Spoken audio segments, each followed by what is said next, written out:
Doctor Siddharth Sharma, आप Australia से दिल्ली आए बिल्कुल। और आपके साथ एक ऑस्ट्रेलियन डॉक्टर्स का ग्रुप है। आप वहाँ क्वींसलैंड स्टेट का इंडियन मेडिकल एसोसिएशन उसके सेक्रेटरी हैं और आपसे हम बात कर रहे हैं वहाँ के एक्सपीरियंसेस के बारे में। तो आप ये बताएं कि ऑस्ट्रेलिया में जो अगर कोई मरीज होता है या कोई पर्सन है उसको कोई बीमारी होती है तो वहाँ का सिस्टम कैसे काम करता है, मतलब आप इसके बारे में थोड़ा थोड़ा सा डिटेल में बताएं कि वहाँ कोई बीमार होता है तो वो कहाँ जाता देखिए, वहाँ पे जो है एक जनरल प्रैक्टिशनर या फैमिली फिजिशियन जो है, वो आपका पहला कॉन्टैक्ट होता है। है। तो अगर आपको डिजीज़ हुआ या आपको कोई भी प्रॉब्लम हुई, तो फर्स्ट थिंग आप क्या करोगे कि आप अपने जनरल प्रैक्टिशनर या फैमिली फिजिशियन से अपॉइंटमेंट लोगे। वो फैमिली फिजिशियन आपके जितने सिम्पटम्स हैं, अगर ब्लड टेस्ट कराना है, इन्वेस्टिगेशंस कराना है, वो पहले कर लेगा। और करने के बाद अगर उनको लगे कि आपका प्रॉब्लम जो है वो ऐसा है कि आपको अस्पताल में दिखाना पड़े, तो आपको अस्पताल भेजेंगे। लेकिन ज़्यादातर ये होता है डॉक्टर कुमार कि हम लोग जो सोचते हैं वो होता नहीं है। हम लोग सोचते हैं कि सिर दर्द है, हाँ भाई हमें ब्रेन ट्यूमर हो गया। होता नहीं है। सिर दर्द इसीलिए भी हो सकता है कि हम लोग सो नहीं रहे हैं, घर में स्ट्रेस है, ठीक है? तो वो जनरल प्रैक्टिशनर वो आपको बता देगा कि भाई आपका वो हेडेक जो है वो ब्रेन ट्यूमर की वजह से नहीं है, आपको न्यूरोलॉजिस्ट के पास नहीं जाना भाई। स्ट्रेस कम कीजिए, सुबह उठ के योगा कीजिए, आपका हेडेक ठीक हो जाएगा। ऑस्ट्रेलिया में लोग योगा करते हैं। बिल्कुल। हम लोग कॉन्सुलेट जनरल ऑफ इंडिया में इनफैक्ट यू वोंट बिलीव कि हम लोग योगा दिवस रेगुलरली मनाते हैं अच्छा। और हम लोग योगा दिवस में पार्टिसिपेट भी करते हैं। अच्छा, ग्रेट।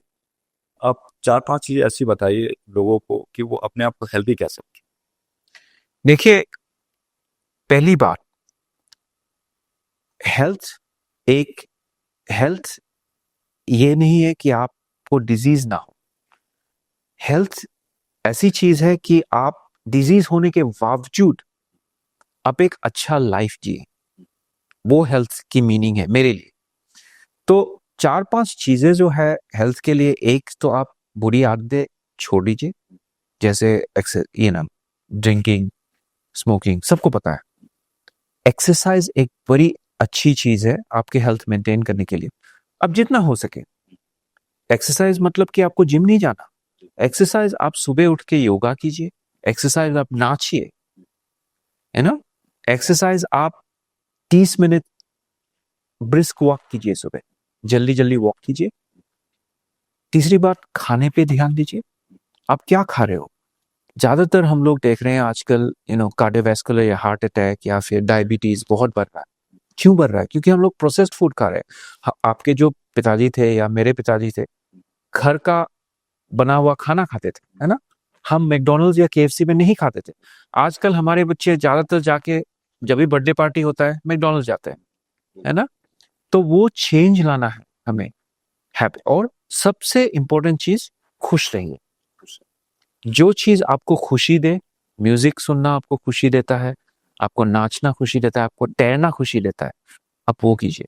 क्योंकि आदमी जब खुश होता है वो हेल्दी होता है। ग्रेट। तो आपने बहुत अच्छी बातें बताई हमें खुद को हेल्दी रखने के बारे में। जो फैमिली फिजिशियंस है उसका इंडिया में रोल रहा है हमेशा, शुरू से ही फैमिली फिजिशियंस सबके होते थे। फिल्मों में भी हमने देखा है बिल्कुल। कि फैमिली फिजिशियन फैमिली का एक पार्ट होता है। अभी भी हमारे फैमिली फिजिशियंस होते हैं तो इंडिया में, लेकिन अभी फैमिली फिजिशियंस का चलन थोड़ा कम हो गया।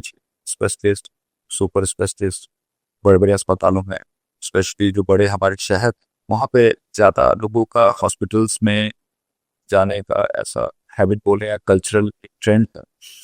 तो फैमिली फिजिशियंस के पास क्यों जाना चाहिए, या फैमिली फिजिशियंस का क्या रोल है इंडिया में हो सकता है, इसके बारे में कुछ हमें बताइए अपने इंटरनेशनल एक्सपीरियंस के बेसिस। देखिए, फैमिली फिजिशियन एक पेशेंट के आउटलुक पकड़ के, फैमिली फिजिशियन आपका पहला पॉइंट ऑफ कांटेक्ट है, वो आपका दोस्त है। क्योंकि वो आपको अस्पताल से बाहर रखता है। अच्छा, ठीक है ना? ये इंटरेस्टिंग है, फैमिली फिजिशियन अस्पताल से बाहर ऐसा दोस्त। ऐसा दोस्त है आपको। आपको डॉक्टर के पास नहीं जाना, ठीक है, आपको डॉक्टर के पास इसलिए नहीं जाना क्योंकि आपको डर लगता है कि आपको अस्पताल में जाने से फाइनेंशियल प्रॉब्लम हो सकता है, दूसरी आप जानना नहीं चाहते कि आपको अस्पताल में क्या प्रॉब्लम हो सकता है। तो लॉट ऑफ पीपल, बहुत लोग अस्पताल में जाने से डरते हैं। तो उन लोगों के लिए तो फैमिली फिजिशियन और भी इंपॉर्टेंट है, क्योंकि मैंने जैसे बोला कि ज्यादातर चीज हम लोग फैमिली लेवल पे, प्राइमरी केयर लेवल पे हम लोग डील कर सकते हैं। तो आप अगर अस्पताल नहीं जाना चाहते, आप हार्ट अटैक लेके आप अस्पताल नहीं पहुंचना चाहते, तो पहले फैमिली फिजिशियन को दिखाइए, सिंपल है। और हार्ट अटैक होने के पहले से ही आपका उनसे रिलेशनशिप होना चाहिए, बिल्कुल, तभी आप बड़ी बीमारियों से बच पाए। तो बिल्कुल, अब कैंसर इतना बढ़ रहा है इंडिया में, कैंसर रेट बहुत ज्यादा बढ़ रहा है। क्यों बढ़ रहा है? क्योंकि हम लोग जो है प्रोएक्टिव, हम लोग अपने हेल्थ के लिए कुछ नहीं करते, या ज्यादातर लोग करते नहीं है, क्योंकि हम लोग इतना बिजी है, इतना स्ट्रेसफुल है हमारा लाइफ कि वो सोचने की समय नहीं होता है। दूसरी बात, हम जो स्क्रीनिंग होता है, जैसे आजकल ऑस्ट्रेलिया में हम लोगों का वहां पे ब्रेस्ट स्क्रीनिंग होता है, तो एवरी वुमन 50 से ऊपर जाके स्क्रीनिंग कराता है ब्रेस्ट कैंसर के लिए। मेन 50 से ऊपर बाउल कैंसर या फिर प्रोस्टेट कैंसर की स्क्रीनिंग कराते हैं। तो वो स्क्रीनिंग जो होता है वो जनरल प्रैक्टिस उसको संभालते हैं। जनरल प्रैक्टिस वो लिंक होता है जहां से वो स्क्रीनिंग स्टार्ट होता है। तो अगर वो स्क्रीनिंग प्रोग्राम यहाँ पे आ जाए तो आपको अस्पताल जाने की जरूरत ही नहीं है। यहाँ पे भी टेस्ट तो बहुत सारे लोग करते हैं, ऐसे भी लोग हमारे पास आते हैं जो हर 3 महीने पे 6 महीने पे टेस्ट कराते हैं, लेकिन उस टेस्ट का तो तभी मतलब है जो उसका कोई मतलब आपको समझाए, और उसका क्या इम्प्लीकेशन है, बिल्कुल, क्या उसके, लेकिन ये रोल फैमिली फिजिशियंस का है। 100%। वो टेस्ट लेके फैमिली फिजिशियंस के पास ही जाना, वो हमें ऐसा होता है कि पेशेंट आते हैं, उनका यूरिक एसिड बढ़ गया, कुछ लीवर में एसिडिटी बढ़ गया, तो वो बहुत बार ऐसा लगता है कि हम किससे दिखाएं, किससे कंसल्ट करें, किससे बात करें। तो मेरे हिसाब से वो family physician, family doctor, general practitioner ही है जिसके पास आपको जाना चाहिए। पूरा का पूरा जो प्रिवेंटिव रोल है क्लिनिकल प्रैक्टिस में वो फैमिली फिजिशियन का है। बिल्कुल 100%। और देखिए, मैं आपको एक सिंपल सी एग्जांपल दे रहा हूँ। एक इंडिया में सबसे बड़ा डिजीज है डायबिटीज, आपको भी पता है। डायबिटीज हर ऑर्गन को, हर पुर्जे को आपका इफेक्ट करता है।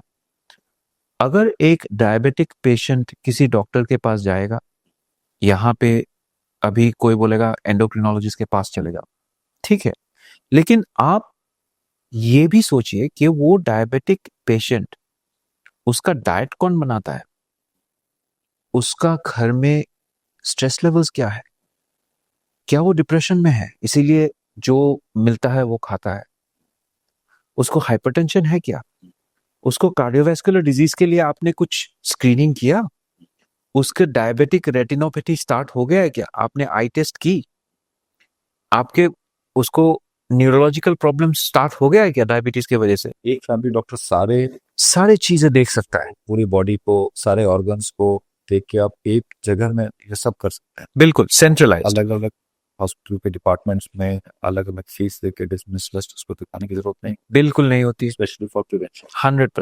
100%। और इसी वजह से आपका जो हेल्थ है, ओवरऑल आउटकम जो है आपका हेल्थ का, वो ज्यादा अच्छा होता है। क्योंकि एक आदमी जब टॉप से टो आपके सारे डिजीजेस को देखता है, तो आपको इतनी ज्यादा डिपार्टमेंट्स या स्पेशलिस्ट के पास जाने की जरूरत ही नहीं है। सो फैमिली फिजिशियन तो फिर ऑल पर्सन स्पेशलिस्ट हो गया। बिल्कुल 100%।